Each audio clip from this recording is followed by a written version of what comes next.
Então, olá pessoal, sejam muito bem-vindos para mais um vídeo do canal. E no vídeo de hoje nós vamos analisar essa importantíssima obra do Albert Camus, O Estrangeiro. Então, falando um pouquinho sobre o nosso querido Albert Camus, ele foi um escritor, um dramaturgo, um jornalista e, sobretudo, um filósofo. A sua principal obra literária, digamos assim, de romance, é justamente esse livro aqui, O Estrangeiro. Mas ele tem aí outras obras que inclusive renderam a ele o Prêmio Nobel de Literatura. Ele escreveu O Homem Revoltado, O Mito de Sísifo, e é justamente nesses livros mais filosóficos e que ele vai discorrer sobre a sua filosofia, que é como a gente conhece, né, a filosofia do absurdo.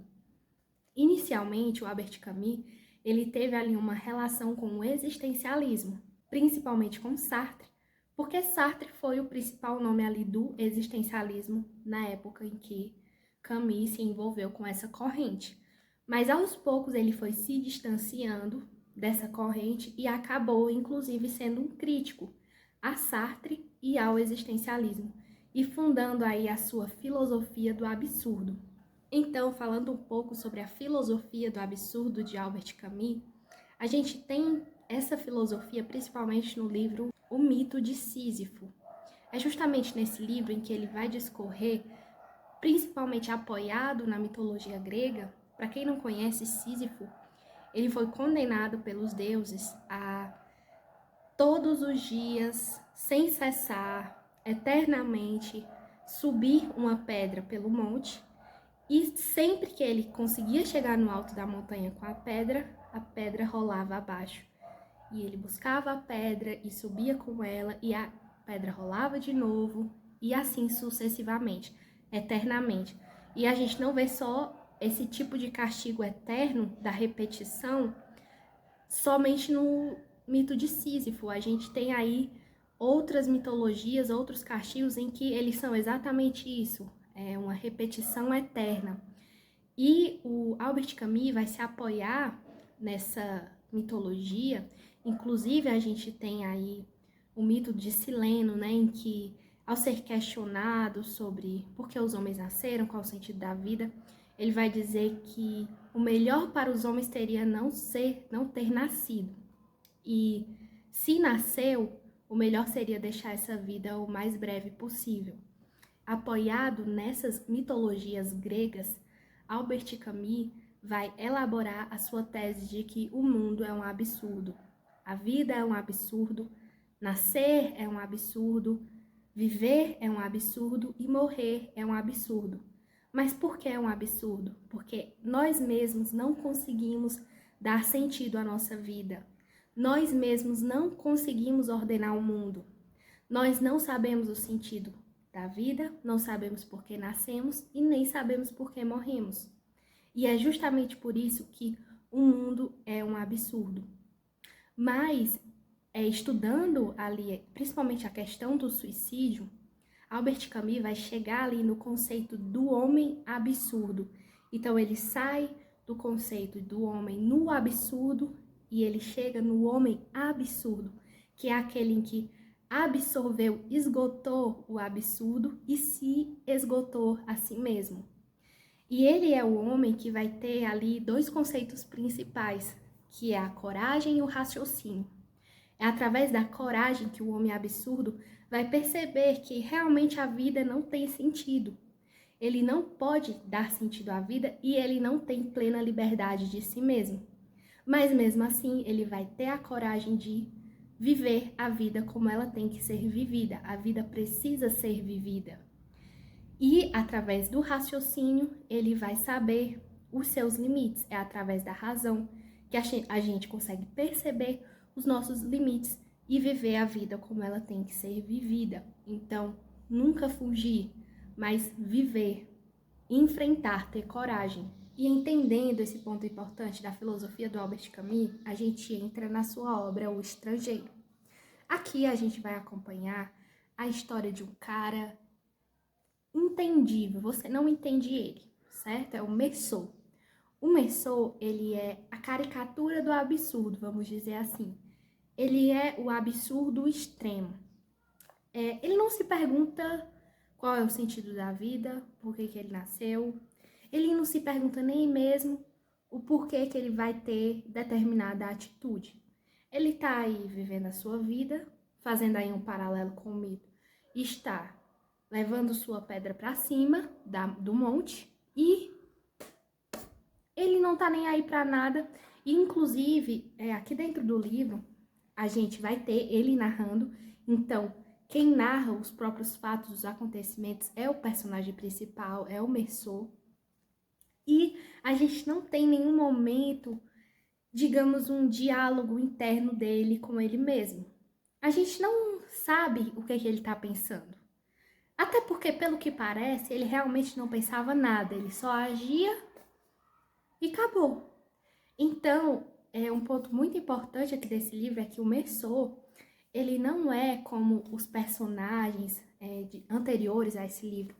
Por exemplo, aqui a gente percebe até que seria ali uma segunda forma de escrever o Crime e Castigo. O próprio Albert Camus, ele foi muito influenciado pelo Dostoiévski. E ele fez esse livro aqui.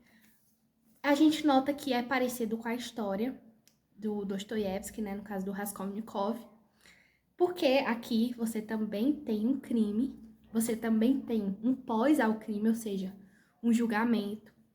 E spoiler, o Merceau também é punido, certo? Só que aqui ele vai ser condenado à morte, ok? Porém, a gente não vê uma semelhança com o personagem Raskolnikov, certo? O Raskolnikov, ele é muito parecido, a forma que Dostoiévski escreveu é parecida também com a forma que os outros escritores até então escreviam seus personagens. Então, através dos livros, a gente tinha ali uma ideia do psicológico. É nos apresentado nesses livros, nesses romances do Dostoiévski, Crime e Castigo, Os Irmãos Karamazov, é nos apresentado o que esses personagens sentem, o que eles pensam, as suas motivações psicológicas. Já aqui, não. Nesse livro aqui, a gente em nenhum momento sabe o que o Merceau tá pensando. Ele é um personagem, nas palavras aí do professor Olavo de Carvalho, que eu, inclusive, vou deixar aí na descrição alguns vídeos que eu vi, algumas aulas, tanto do professor José Muniz Nasser, do professor Olavo de Carvalho, e o professor Olavo, ele vai falar que ele é um personagem que não é psicologicamente interpretável, porque justamente ele não tem esse diálogo interno com ele mesmo. E como ele bem diz, o Olavo, quem não tem um diálogo consigo mesmo não consegue dialogar com as outras pessoas, não tem possibilidade de comunicação. Então, quando a gente está lendo esse livro aqui, em nenhum momento a gente sente essa comunicação com o Merceau. A gente não consegue perceber o que ele sente e as suas motivações. A gente vê que ele está só sendo guiado, sabe? Deixa a vida me levar. É o que acontece. E ele mesmo não consegue explicar algumas de suas atitudes. Então, entrando na história do livro, o Merceau, ele está aí vivendo a sua vida e logo no primeiro capítulo a gente é apresentado para o que está acontecendo. A mãe dele morreu e lembrando que quem narra o livro, quem fala dos acontecimentos é o próprio Merceau. Então aqui, logo no primeiro capítulo do livro, ele vai falar assim: hoje mamãe morreu. Ou talvez ontem, não sei bem. Recebi um telegrama do asilo, sua mãe faleceu. Enterro amanhã, sentimos pêsames. Isso não esclarece nada. Talvez tenha sido ontem. Então, a gente já percebe um certo alheamento aí à própria mãe, né? Ele não sabe nem bem que dia que a mãe morreu. E a gente vai perceber isso ao longo do capítulo. Então, ele vai aí pedir folga pro seu patrão, que inclusive o patrão não gosta nada, porque ele pede 2 dias de folga. E esses 2 dias é quinta e sexta, então vai emendar com sábado e domingo. E aí nem ele sabe por quê.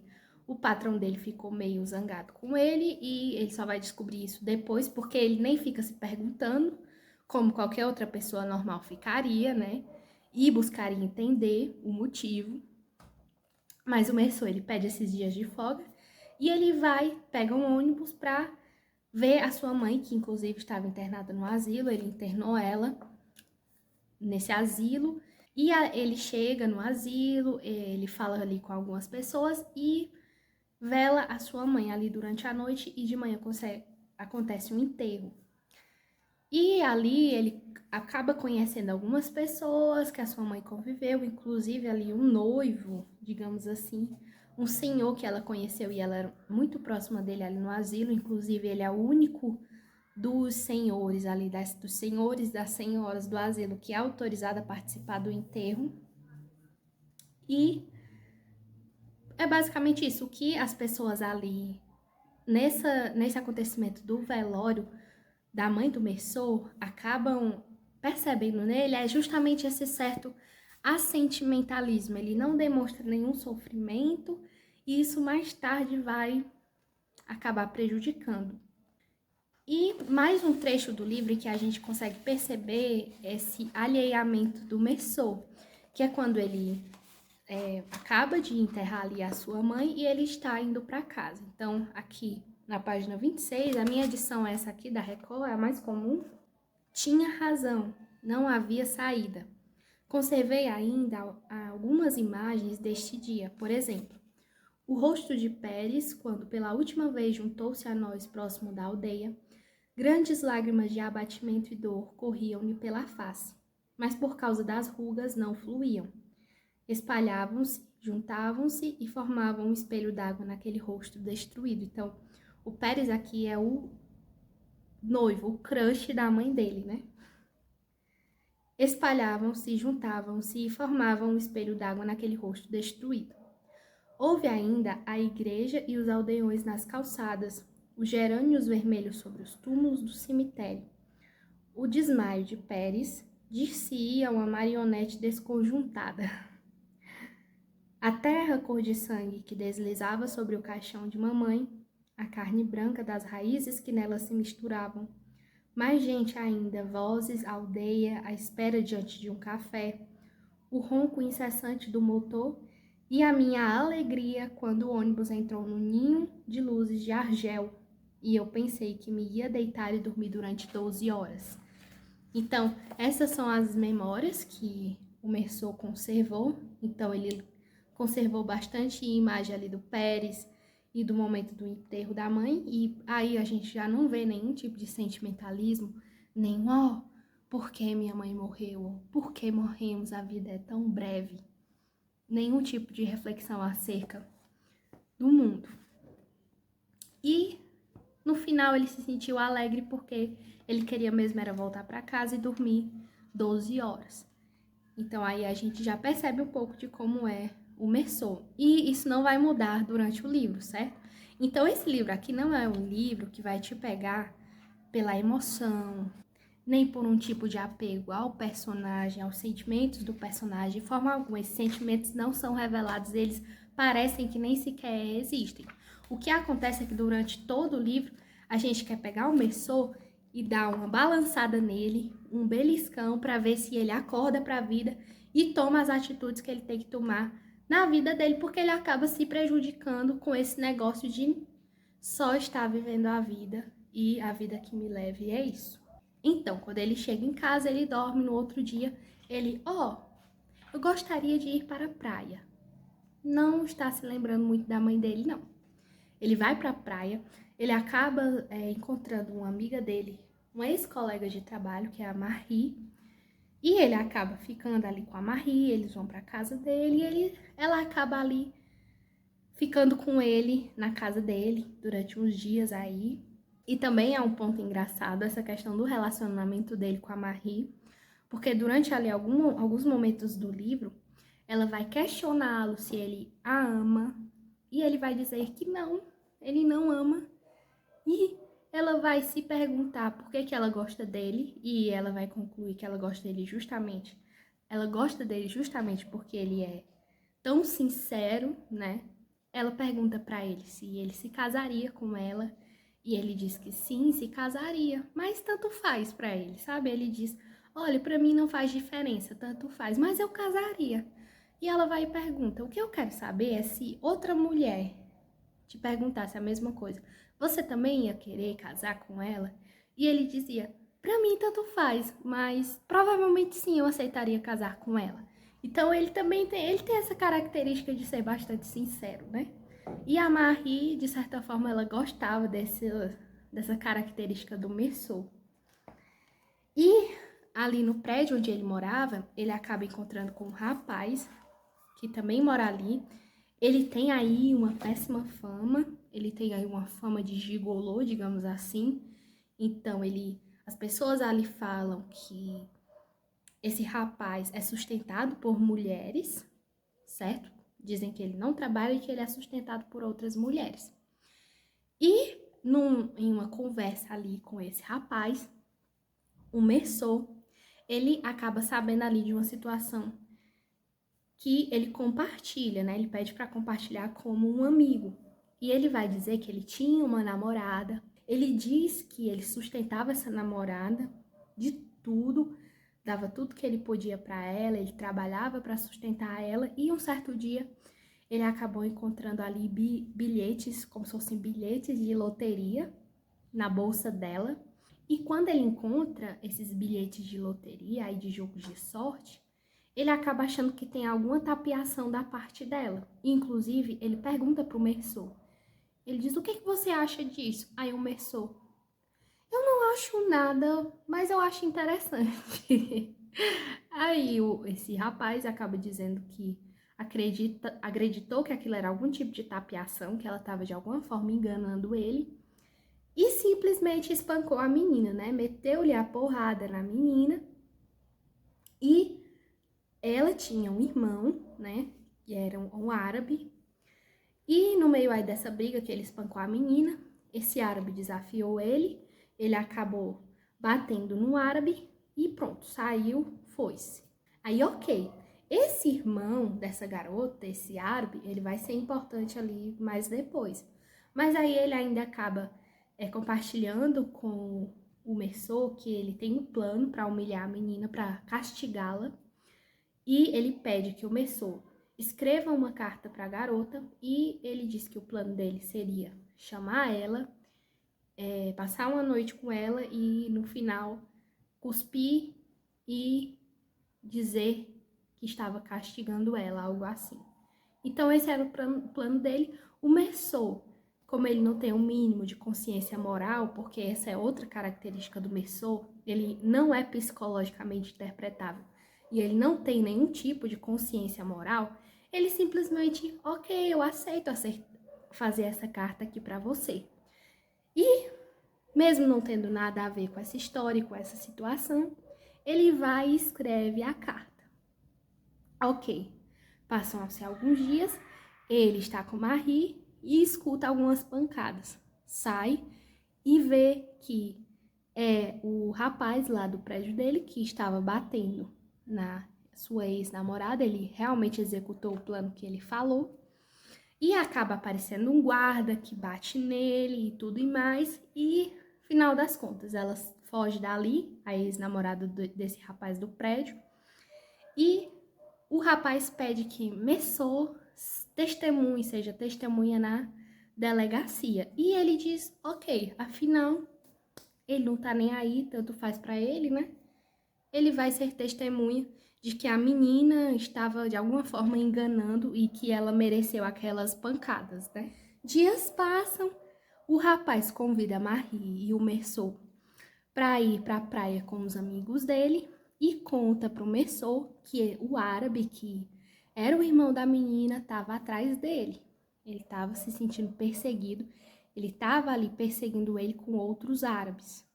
E pediu pro Merceau ficar ligado, qualquer coisa dizer para ele. Então, no dia em que eles estão pegando o ônibus para ir para essa praia, ele acaba avistando o árabe e fala com o Merceau, mas aí fica tudo bem, eles entram no ônibus e tchau. Ali na praia, passados ali algumas horas que eles se divertiram, eles acabam se encontrando. Então, tem ali o Merceau, esse rapaz que mora junto com o Merceau no prédio e o amigo desse rapaz do prédio. Eles acabam se encontrando com os árabes, eles acabam entrando em luta corporal, mas os árabes, eles vão para trás e acaba ficando tudo bem. Eles voltam para a casa de praia onde eles estão e depois eles acabam voltando, mas os árabes, eles não partem para cima, eles voltam de novo e depois o Merceau acaba saindo sozinho na praia, pra praia, e acaba encontrando com, dessa vez, somente o irmão da moça, esse árabe, e durante ali um momento em que eles estavam se olhando, né, sem trocar uma palavra, o Merceau, ele inclusive está com uma arma que não era dele, era do rapaz que morava com ele no prédio. Ele simplesmente atira no árabe, sem o árabe ter partido para cima dele e sem ele ter feito nenhum movimento de que ia fazer algo mal contra o Merceau. Inclusive, depois, quando ele é pego, porque ele é pego, ele vai para julgamento e ele vai dizer que foi porque o sol bateu no olho dele. E aí ele simplesmente atirou. E o grande questionamento dentro do julgamento dele é por que mesmo com o homem caído, o árabe caído, ele acabou dando mais 4 tiros no rapaz. Nem ele sabe a explicação, porque para ele tanto faz, e ele também não sabe o porquê que ele fez aquilo, e a gente também não consegue saber o porquê que ele fez aquilo. Eu acredito que vocês que ainda não leram o livro, que estão me escutando aqui, vocês podem achar até, nossa, mas ela não tá sabendo explicar a história. Gente, mas é porque essa história ela não tem uma explicação. Ninguém explica, ele simplesmente matou o cara. E ele vai para julgamento e ele não se defende também. Ele é condenado à morte, obviamente. E ali, durante o período que ele está condenado à morte, ele vai receber aí a interpelação do juiz, querendo que ele se arrependa. E um bispo, se eu não me engano, é um bispo, é um padre que ele pede para entrar várias vezes, ele não autoriza. Mas no final das contas, esse bispo acaba entrando, mesmo sem ele querer. E ele vai tentar converter ali o Merceau, porque o Merceau, ele é ateu, inclusive, ele não acredita. E durante várias vezes ali, ele vai dizer, olha, eu não quero discutir sobre Deus, porque eu não tenho tempo para pensar sobre ele. Para mim, tanto faz, eu não acredito, não faz a mínima diferença para mim. E tchau. No final das contas, ele acaba se estressando com o bispo, por algumas interpelações ali que o bispo faz em relação a essa questão da existência de Deus e que ele tem que se arrepender dos seus pecados.